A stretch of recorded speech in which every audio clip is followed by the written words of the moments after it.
Hi friends, தவசி ஹெர்பல்ஸ்லேருந்து நெல்லிக்காய் tea போடுறது எப்படின்னு பார்க்கலாம் வாங்க. நெல்லிக்காய் டீ போடுறதுக்கு நான் இன்றைக்கி பெரிய நெல்லிக்காய், நாட்டு நெல்லிக்காய் வாங்கியிருக்கேன். நாட்டு நெல்லிக்காயில் இனிப்பு, துவர்ப்பு, புளிப்புன்னு எல்லா சுவையும் இருக்கும். உடம்புக்கு ரொம்ப ஆரோக்கியமானது. நெல்லிக்காவை நல்லா கழுவிட்டு தேங்காய் சீவுறதுல நல்லா சீவி எடுத்துக்கிறலாம்.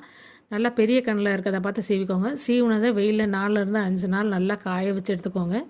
காய வச்சதை ஒரு மிக்ஸி ஜாரில் போட்டு நல்லா நைஸாக பவுட்ரு பண்ணிடுங்க.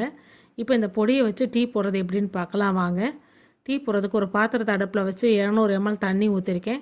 தண்ணி லேசாக சூடாகுமே 1 டீஸ்பூன் அளவுக்கு நெல்லிக்காய் தூளை இதில் ஆட் பண்ணிக்கலாம்.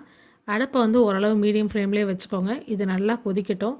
இந்த டீயை நீங்கள் ரெகுலராக சாப்பிட்டுட்டே வந்தோம்னா நமக்கு சுகர் ஓரளவு கண்ட்ரோலாக இருக்கும், ப்ரெஷர் கண்ட்ரோலாக இருக்கும், கண் பார்வை நல்லா சீரடையும், நோய் எதிர்ப்பு சக்தி அதிகமாக கிடைக்கும், தலையில் ஹேர் ஃபால் பிரச்சனைகள் குறையும், உடம்புக்கு நல்ல நோய் எதிர்ப்பு சக்தியை அதிகமாக கொடுக்கும். இந்த டீ ரெகுலராக நீங்கள் சாப்பிட்டுட்டே வர்றப்ப நல்லா கொதிக்கட்டும். ஒரு 5 நிமிஷம் நல்லா கொதிக்க விட்டுருங்க. அடுப்பு மீடியம் ஃப்ளேமில் தான் இருக்குது. இப்போது ஓரளவு நல்லா கொதிக்கட்டும். 5 நிமிஷம் கொதிச்சா போதும். நம்ம டீ ரெடி ஆயிடுச்சு. இப்போ இதை ஒரு டம்ளருக்கு மாற்றிக்கலாம். இதை அப்படியே சாப்பிட்னாலும் சாப்பிடலாம்.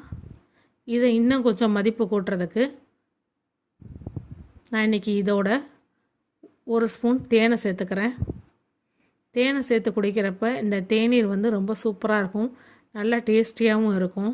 மிதமான சூடு இருக்கிறப்ப 1 ஸ்பூன் தேனை இதோட ஆட் பண்ணிக்கிறேன். உங்களுக்கு இனிப்பு சுவை எவ்வளோ தேவையோ அதுக்கு தகுந்த மாதிரி நீங்கள் தேனை ஆட் பண்ணிக்கலாம். இல்லை நாட்டு சக்கரை சேர்க்கணுமாலும் சேர்த்துக்கலாம். ஆனால் நெல்லிக்காயோட தேன் சேர்த்து குடிக்கிறப்ப தான் அதோட மகத்துவம் ரொம்ப ரொம்ப அதிகம். நீங்களும் இதே மாதிரி உங்கள் வீட்டில் செஞ்சு பாருங்கள். உங்கள் கமெண்ட்ஸ் எங்களுக்கு பதிவிடுங்க. எங்கள் சேனலை லைக் பண்ணுங்கள், ஷேர் பண்ணுங்கள், சப்ஸ்கிரைப் பண்ணுங்கள். நன்றி, வணக்கம்.